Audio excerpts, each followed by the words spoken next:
ஹன்சிகாவின் love shaadi drama காணுங்கள் உங்கள் Disney plus ஹாட்ஸ்டாரில் மட்டும். Streaming now. Link on the description. IBC மங்கை நேயர்களுக்கு வணக்கம்.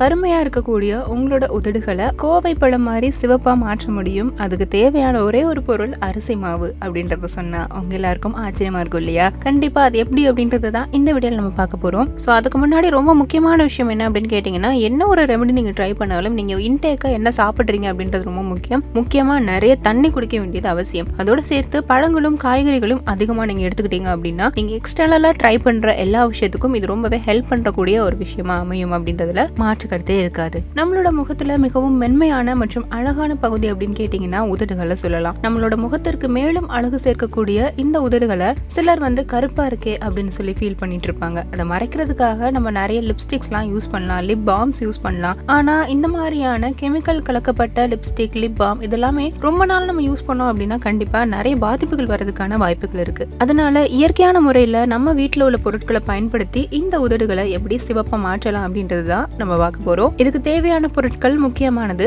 அரிசி மாவு. இது கூட தேன், கிளிசரின், மஞ்சள் தூள் இது எல்லாத்தையும் எடுத்துக்கோங்க. ஒரு கிண்ணம் எடுத்து அதுல நம்ம வச்சிருக்கக்கூடிய 1 டேபிள் ஸ்பூன் அரிசி மாவை போட்டுக்கோங்க. அது கூட 1 டீஸ்பூன் கிளிசரின் சேர்த்துக்கோங்க. ரெண்டத்தையும் நல்லா மிக்ஸ் பண்ணிட்டு இது கூட 1 டீஸ்பூன் தேனையும் ஆட் பண்ணி நல்லா கலந்துக்கோங்க. கடைசியா இது கூட ஒரு பிஞ்ச் மஞ்சள் தூள் ஆட் பண்ணி நல்லா கலந்து உங்களுடைய உதடுகள்ல தடவிட்டு 10 இருந்து 15 நிமிடம் வரைக்கும் இதை அப்படியே விட்டுடுங்க. நல்லா காஞ்சதுக்கு அப்புறமா லைட்டா அதுல தண்ணி வச்சுட்டு மசாஜ் மாதிரி கொடுங்க. எப்படி நீங்க லிப் ஸ்க்ரப் யூஸ் பண்ணுவீங்களோ அதே மாதிரி இதையும் நல்லா ஸ்க்ரப் பண்ணி எடுக்கணும். அதுக்கப்புறமா நல்லா குளிர்ந்த நீரை பயன்படுத்தி உங்களோட உதடுகளை கழுவி எடுத்துடுங்க. இது தினமும் கூட நீங்க செஞ்சுட்டு வரலாம். இப்படி செஞ்சுட்டு வரும்பொழுது உங்களுடைய உதடுகள்ல இருக்கக்கூடிய கருமை கொஞ்சம் கொஞ்சமா குறைய ஆரம்பிக்கும். நாளடைவில் நல்ல சிவப்பான உதடுகளாவே கண்டிப்பா மாறிடும். இந்த ரெமெடி ட்ரை பண்ணிட்டு கொஞ்சம் உங்களுடைய லிப்ஸை சில் பண்ணிக்கிறதுக்காக நீங்க அலோவேரா ஜெல்ல கூட பயன்படுத்திக்கலாம். அல்லது நான் ரெகுலரா ஒரு நேச்சுரலான லிப் பாம் யூஸ் பண்றேன் அப்படின்னா அது கூட நீங்க யூஸ் பண்ணிக்கலாம். ஸோ கண்டிப்பா இந்த ரெமெடியை ட்ரை பண்ணி பாருங்க. நீண்ட நாளா இருக்கக்கூடிய கருமை எனக்கு நீங்கவே இல்லை அப்படின்னு ஃபீல் பண்றவங்களுக்கு கூட இது ரொம்ப பெஸ்ட் ரிசல்ட் கொடுக்கும். ஸோ ட்ரை பண்ணிட்டு எப்படி இருந்தது அப்படின்றத கமெண்ட் செக்ஷன்ல தெரியப்படுத்துங்க.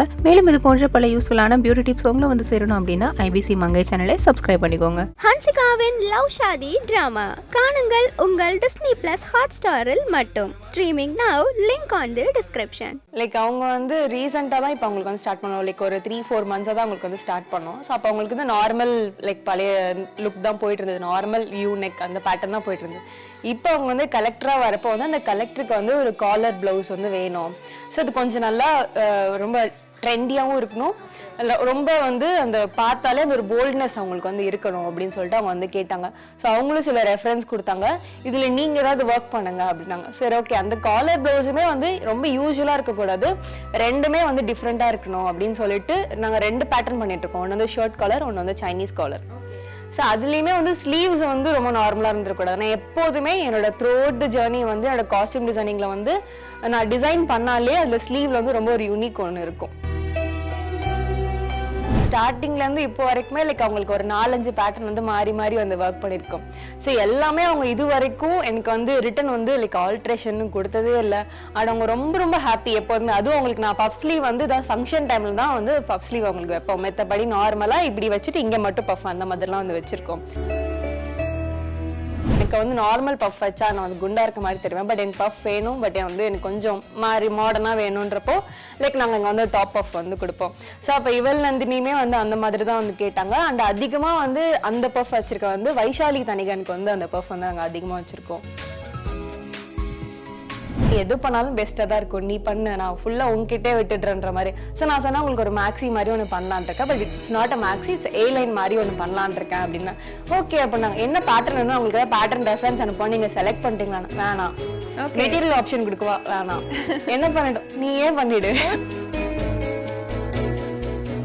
நான் எனக்கு ரொம்ப ஆசை ஆலியா மனசாக்கு ட்ரெஸ் பண்ணணும் அப்படின்னு சொல்லிட்டு நான் ஒரு டைம் உங்களுக்கு மெசேஜ் பண்ணினேன். அந்த மாதிரி நான் உங்களை சீரியல் ப்ளவுசஸ்லாம் பார்க்குறேன்.